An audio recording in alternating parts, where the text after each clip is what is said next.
दोस्तों आगामी 30 तारीख दिन शनिवार को ज्येष्ठ शुक्ल पूर्णिमा है। ज्येष्ठ शुक्ल पूर्णिमा का जो व्रत है, शास्त्रों में उसकी कई जगह पर चर्चा की गई है और ये जो व्रत है स्त्री और पुरुष दोनों को ही करना चाहिए।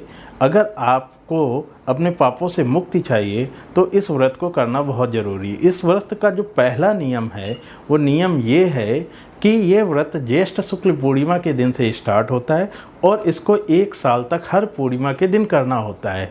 सबसे पहला कोई भी नियम है कि जब भी आप कोई व्रत का अनुष्ठान चालू करते हैं तो उसको 1 साल तक लगातार करना होता है।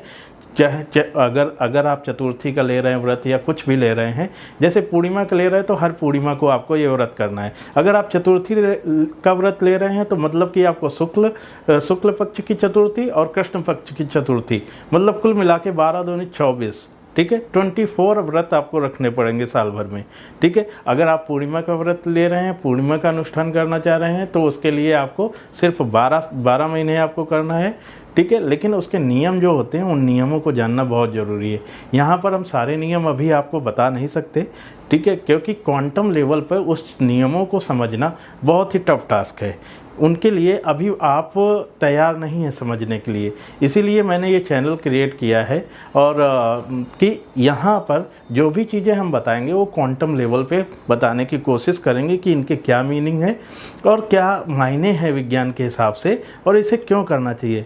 तो व्रत जो है हमारे क्वांटम लेवल की जो स्टडी है हमारी जो कहती है वो व्रत जो है, व्रत सबसे लास्ट में समझ में आने वाली चीज़ है, ठीक है। तो अभी हम क्वांटम लेवल की डिस्कस यहाँ पर व्रत की नहीं कर सकते क्योंकि वो आपके पल्ले पड़ेगा ही नहीं कि व्रत आखिर व्रत बनाने का पर्पस क्या था, ठीक है। कुछ चीज़ें हम आपको बताने की कोशिश कर रहे हैं, समझाने की कोशिश कर रहे हैं। तो ज्येष्ठ शुक्ल पूर्णिमा का जो व्रत है दोस्तों वो स्टार्ट हो रहा है 30 मई को 2026 को 11 बज के, ठीक है, 11:57 से स्टार्ट होगा मॉर्निंग में, ठीक है। क्योंकि 11:57 पे जो है चतुर्दशी खत्म होगी और पूर्णिमा लग जाएगा, ठीक है, ओके। अंत कब होगा? 31 मई को 2:14 पर आप इसका अंत होगा। तो दोस्तों बहुत लोग जो हैं, ठीक है, कोई भी व्रत स्टार्ट करते हैं तो वो क्या लेते हैं, उदया तिथि लेते हैं। जिस दिन सूर्य उदय होता है उस दिन अगर उसकी तिथि पड़ रही होती है तो उसी दिन को वो व्रत के तौर पर लेते हैं, ठीक है। लेकिन मेरा जो है एनालिसिस, जब हमारा सूर्य सिद्धांत एक टाइम पर फोकस करता है तो व्रत के समय पर इतनी फ्लेक्सिबिलिटी क्यों?